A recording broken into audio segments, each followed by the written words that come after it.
The call came on a Thursday afternoon while I was reviewing oral argument briefs in my chambers at the U.S. District Court in Boston.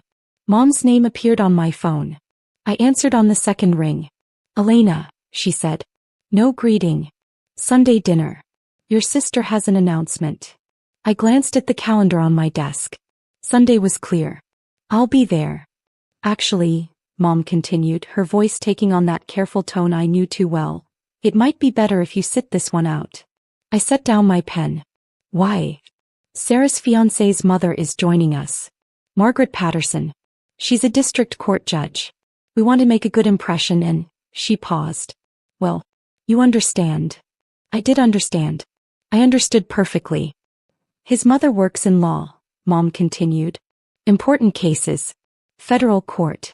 Sarah wants everything to be perfect, and having you there would just complicate things." "Complicate things," I repeated. "You know what I mean. Sarah's building something real with David.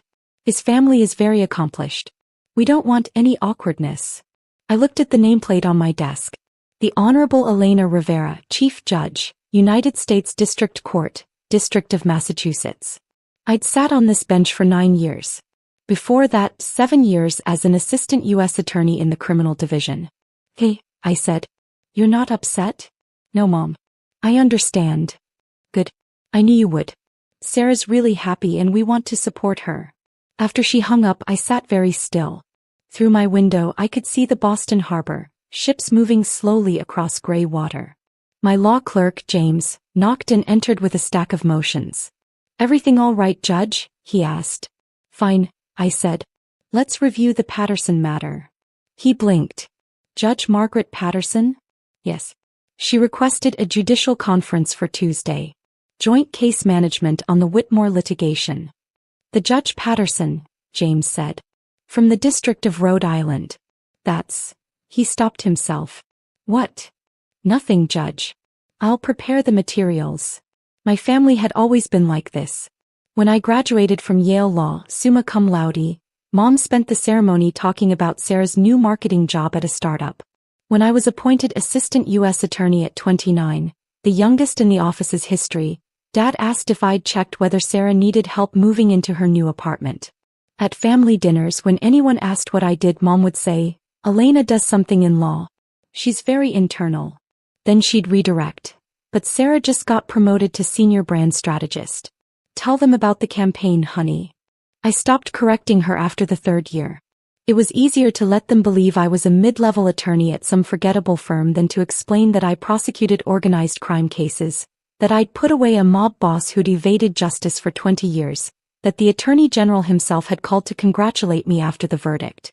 When I was nominated to the federal bench at 34, the youngest district court nominee in a decade, I didn't tell them. The confirmation hearing happened on a Tuesday. They were at Sarah's engagement party, her first engagement to a man she'd dated for 6 weeks. I was sworn in on a Friday morning. 20 colleagues attended. My family was at a lake house Sarah had rented. That was 4 years ago. Now I was chief judge.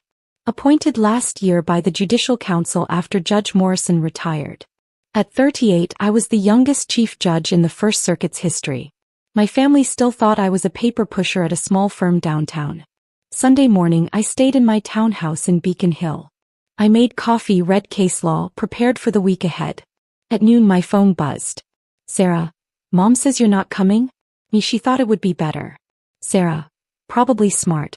David's mom is kind of intense. Very accomplished. You know how that goes." I stared at the message. Then I typed, "I hope dinner goes well. Sarah, thanks. Mom's making her osso buco. Trying to impress the judge." I didn't respond. At 2 o'clock, James texted me. "Judge Patterson's office confirmed Tuesday at 10 a.m. She's bringing her chief clerk. Standard case management protocol." I sent back a thumbs up. Then I went to the public garden and walked until my hands stopped shaking. Monday passed in oral arguments and emergency motions. I granted a preliminary injunction in a civil rights case, denied a motion to dismiss in a securities fraud matter, and mediated a settlement conference that ran until 7 p.m. My senior staff attorney, Caroline, lingered after the attorneys left. "Judge, you seem distracted today." "I'm fine." "Is it the Patterson conference tomorrow?" I looked up. Why would that be a problem? Caroline hesitated. No reason. Just she has a reputation. Very exacting. Some judges find her difficult. I've worked with difficult people before, Caroline. Of course, Judge. I just wanted to make sure you were prepared. After she left, I pulled up Judge Margaret Patterson's biography on the federal judiciary website. Brown University, then Yale Law, 3 years behind me. Clerked for a Second Circuit judge, then private practice at a white shoe firm in Providence. Appointed to the District of Rhode Island 6 years ago. Her chambers photo showed a woman in her early 60s, silver hair, sharp eyes, the kind of face that had probably never suffered fools. The same face I'd seen in Sarah's Instagram photos. David's mother. The woman my family was currently trying desperately to impress over Oso Bucco. I closed the laptop. Tuesday morning arrived cold and bright. I dressed in my favorite suit, charcoal gray, perfectly tailored, and drove to the courthouse. The building rose above Post Office Square, all granite and glass, federal flags snapping in the wind. Security nodded as I passed through. The elevator took me to the 5th floor where my chambers occupied the corner suite. The nameplate gleamed, Chief Judge Elena Rivera. James met me at the door. Judge Patterson's arrived. She's in conference room A with her clerk. Thank you, James. I'll be there in 5 minutes. I reviewed my notes one final time. The Whitmore case involved a complex jurisdictional question. Patents filed in Massachusetts, manufacturing in Rhode Island, plaintiff and defendant each wanting their home court. Judge Patterson and I would establish a joint case management plan, coordinate our dockets, ensure the litigation proceeded efficiently. Standard procedure. Professional. Routine. I picked up my files and walked down the hall. Judge Patterson stood when I entered the conference room. She was taller than I'd expected, elegant in a navy suit, reading glasses hanging from a chain around her neck. Her clerk, a young woman who looked fresh out of law school, stood beside her. Judge Patterson extended her hand. Judge Rivera, thank you for... She stopped. Her eyes traveled to the files in my arms, to the nameplate on the door behind me, then back to my face. Chief Judge Rivera, she said slowly. Judge Patterson. Welcome to Boston. Please sit. She didn't sit. She stared at me. I apologize, she said. I'm just surprised. I wasn't expecting. She laughed, sudden and genuine. I'm sorry.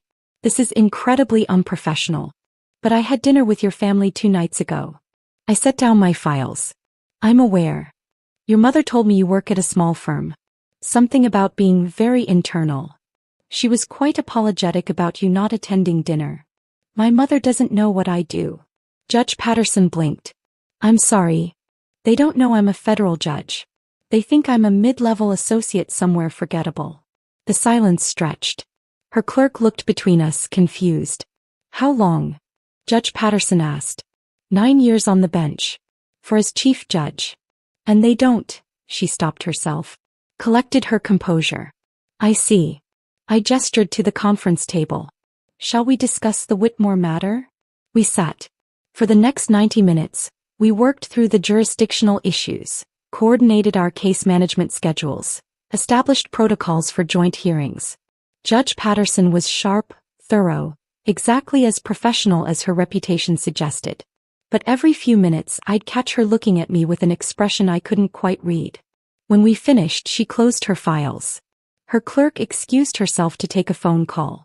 Judge Patterson waited until the door closed. Your sister Sarah, she said carefully, is a lovely young woman. Very enthusiastic about her marketing career. She's good at what she does. Your parents spent considerable time explaining how accomplished she is. Your mother must have mentioned her promotion 6 times. I said nothing. When I asked about you, Judge Patterson continued, your mother changed the subject. 3 times. Finally, she said you were finding your way in a small practice, and perhaps it was better not to dwell on it. That sounds like her. Your father suggested that maybe you'd consider getting an MBA. A fresh start, he said. I felt my jaw tighten. Judge Patterson leaned forward. Chief Judge Rivera. Elena, if I may, why haven't you told them? It's complicated. Is it? Her voice was gentle, not challenging. Or is it that you've learned it's easier to be invisible than to constantly fight for recognition you should never have had to earn? I met her eyes.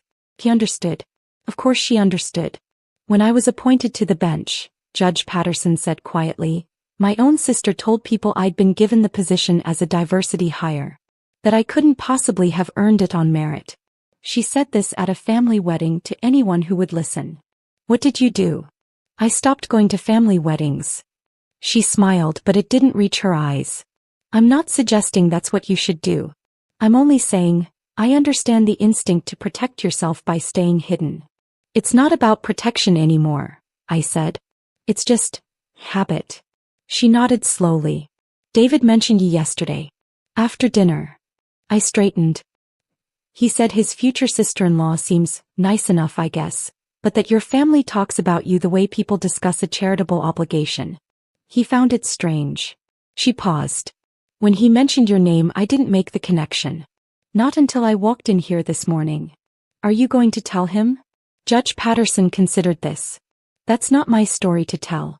But Elena, you should know that David's been anxious about meeting you.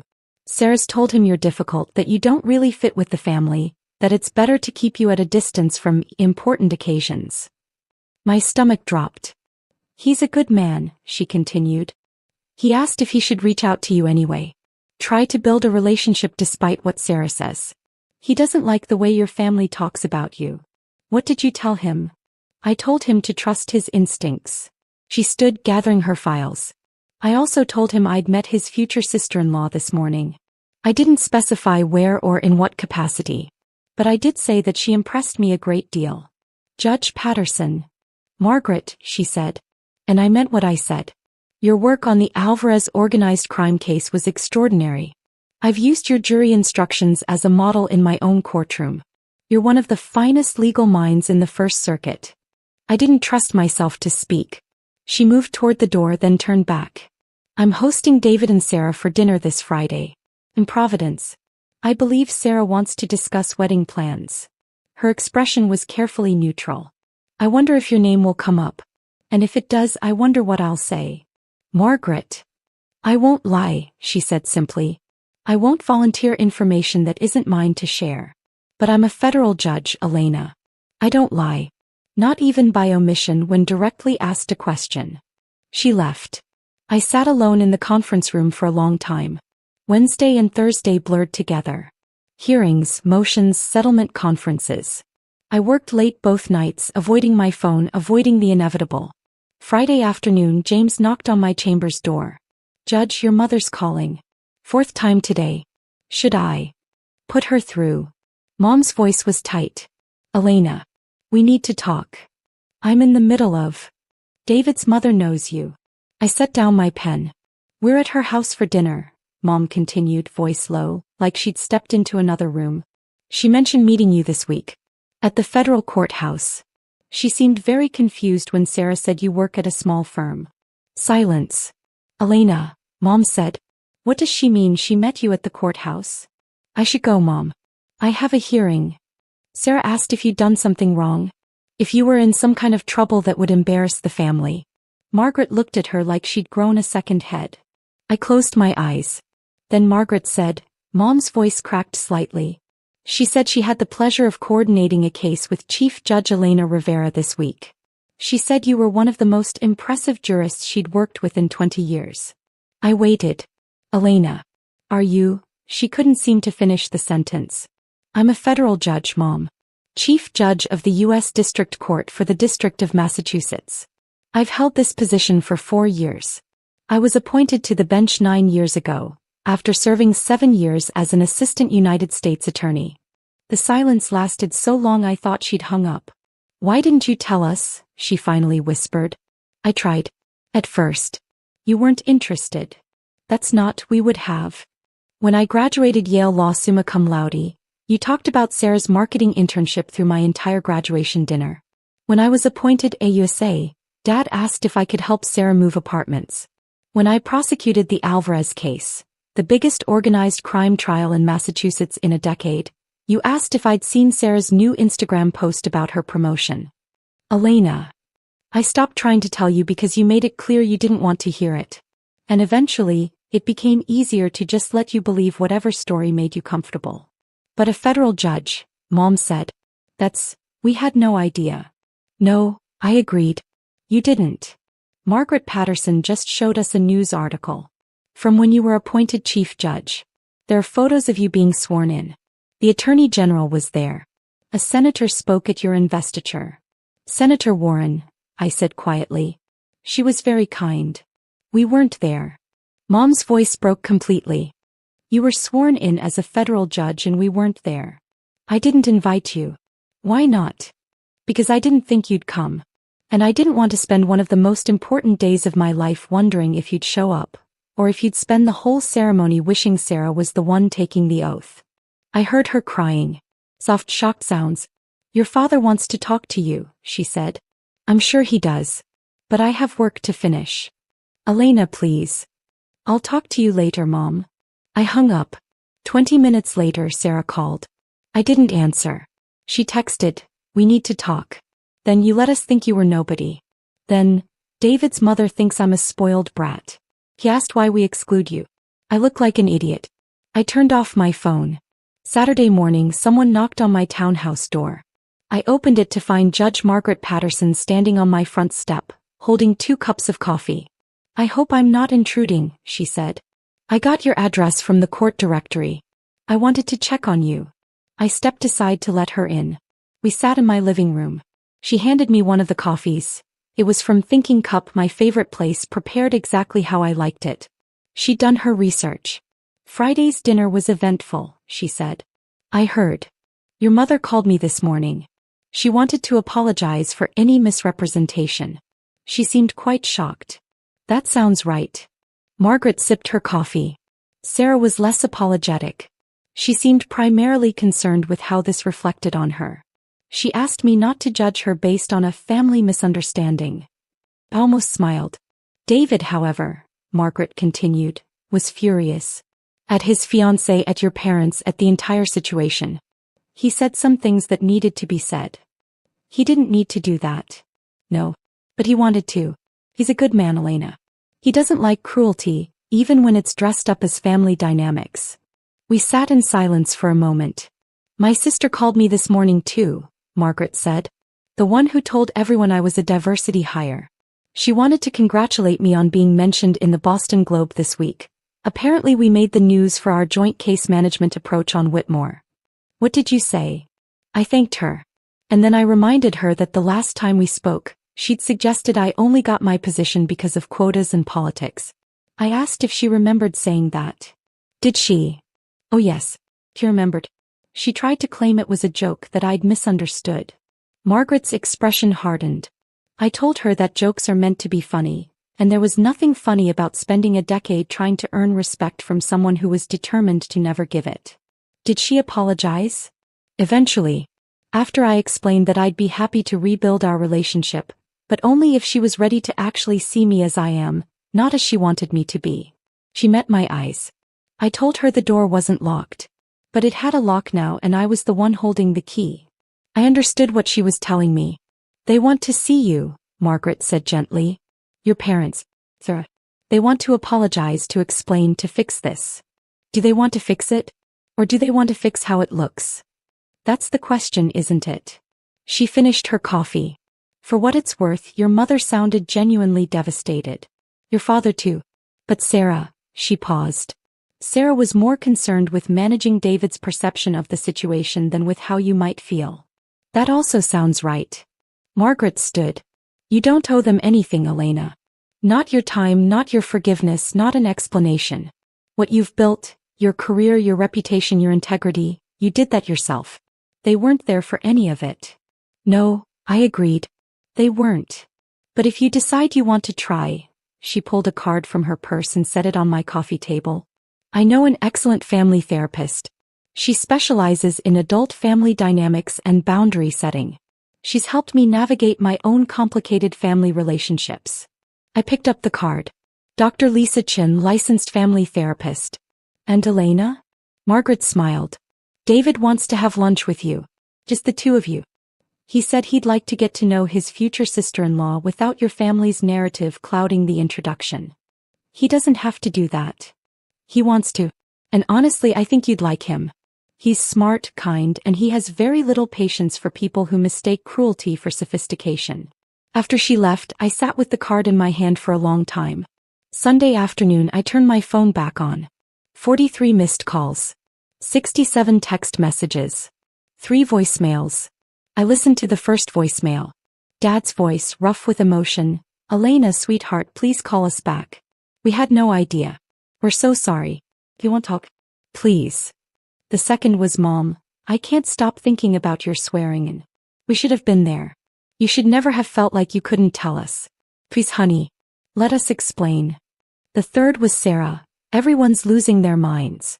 David's barely speaking to me. Can we just talk about this like adults? I didn't know, okay? How was I supposed to know? I deleted all 3. Then I scrolled through the text messages. Most were variations on the same theme. Shock, apology, requests to talk, explanations of how they'd never meant to make me feel that way. One message stood out. From David, sent late Friday night. Hi Elena. This is David Patterson. I got your number from Sarah. Hope that's okay. I just wanted to say I'm sorry for how my engagement dinner went down. And I'm sorry for everything that came before it. I'd really like to take you to lunch sometime if you're open to it.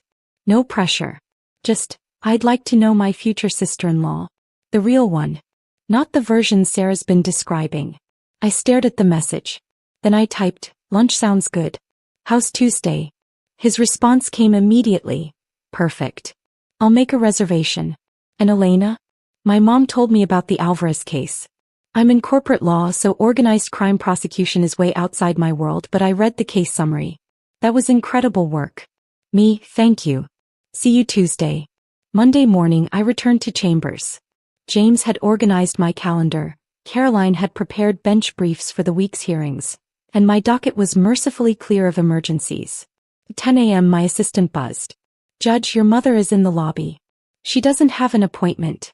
Should I send her up? Mom appeared in my doorway 5 minutes later. She looked smaller than I remembered, older. She'd been crying, her eyes were red, her makeup imperfect. She stopped when she saw the nameplate on my desk. The Honorable Elena Rivera, Chief Judge. May I come in? She asked quietly. I gestured to the chair across from my desk. She sat looking around my chambers. The floor-to-ceiling bookshelves filled with law reporters. The framed diplomas, Yale Law Order of the Coif. The photographs on the wall. Me being sworn in as assay, me with the Attorney General, me at my investiture ceremony with Senator Warren. It's beautiful, Mom whispered. Your office. Everything. Thank you. Elena, she stopped, swallowed. I don't know where to start. Then don't. I have a hearing in 40 minutes. Please. Just let me say we're sorry. Your father and I. We never meant to make you feel invisible. But you did. I know. I see that now. Margaret showed us articles about your cases. The Alvarez trial. The securities fraud prosecution that changed federal precedent. The judicial ethics paper you published in the Harvard Law Review. Her voice cracked. You've done extraordinary things and we missed all of it. I said nothing. Why didn't you tell us? She asked. Really tell us.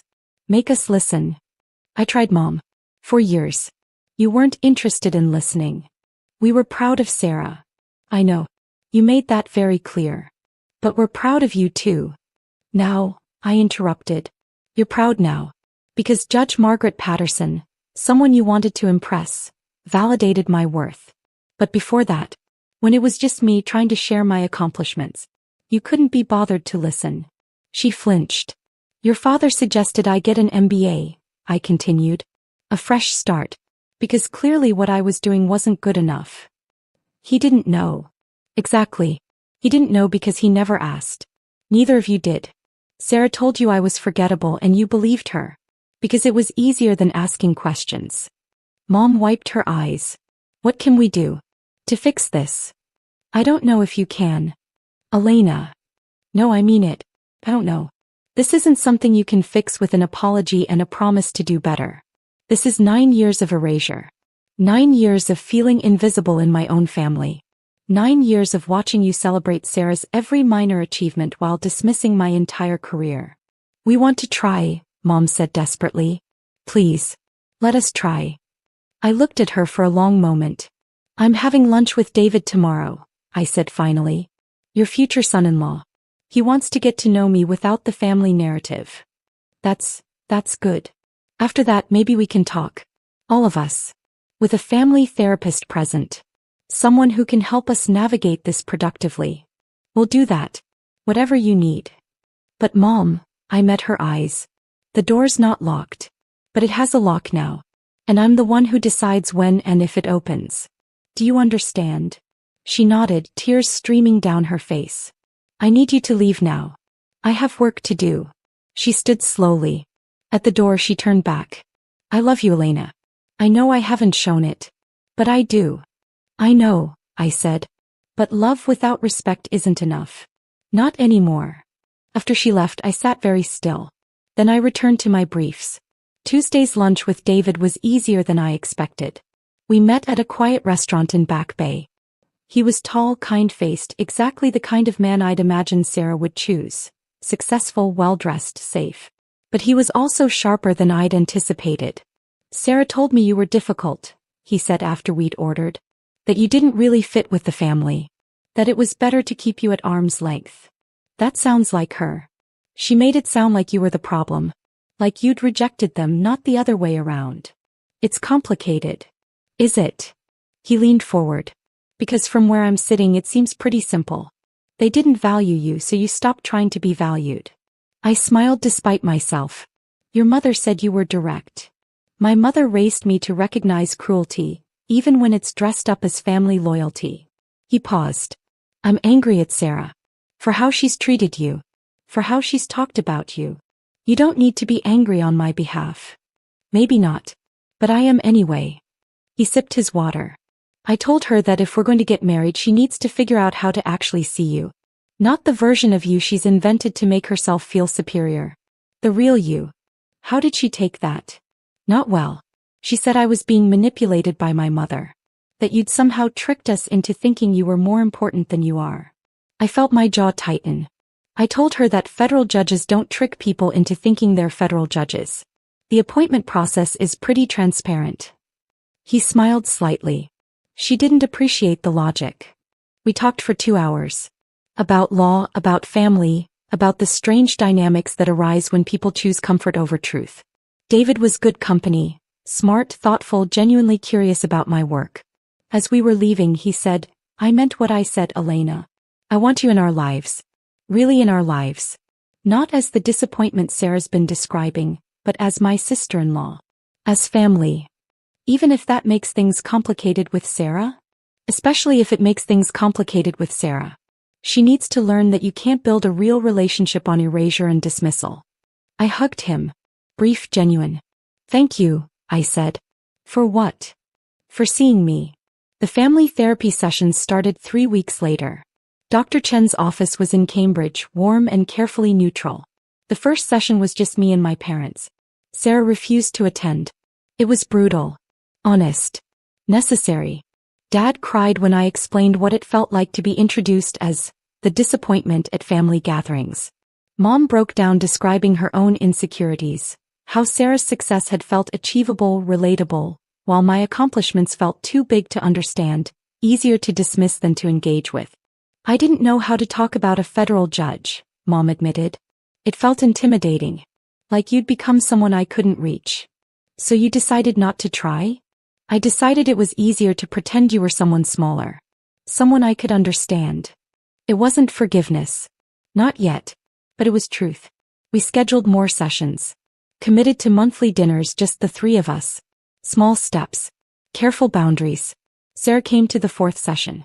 Defensive, angry, convinced she was the victim of some conspiracy to make her look bad. Dr. Chen was patient. Relentless. By the end of the hour, Sarah was crying, finally admitting that she'd built her identity on being the successful daughter, the valuable one, and my actual success threatened that entire narrative. I needed you to be less, she whispered. So I could be more. It was the most honest thing she'd ever said to me. We weren't fixed. Not even close. But we were finally real with each other. 6 months later, I stood in my chambers on a Friday afternoon. The week had been long. A contentious securities trial, 3 emergency injunction hearings, A settlement conference that had run past midnight. I was exhausted. Satisfied. Exactly where I was supposed to be. My phone buzzed. A text from David. Sarah wants to know if you'll come to the wedding planning meeting tomorrow. No pressure. But she asked me to ask you personally. I looked out my window at Boston Harbor. Ships moving slowly across gray water. The city I'd served for 16 years, as a prosecutor, as a judge, as chief judge. The city that knew exactly who I was. Me, I'll be there. David, thank you. Really. I set down my phone and picked up the next brief. Because here's what I'd learned. I didn't need my family's approval to be whole. I didn't need their recognition to validate my worth. I'd built a career, a reputation, a life that stood entirely independent of their perception. But I also learned this. The door wasn't locked. It had a lock now. A good one. Strong. And I was the one who held the key. When I was ready, if I was ready, I could choose to open it. On my terms. With my boundaries.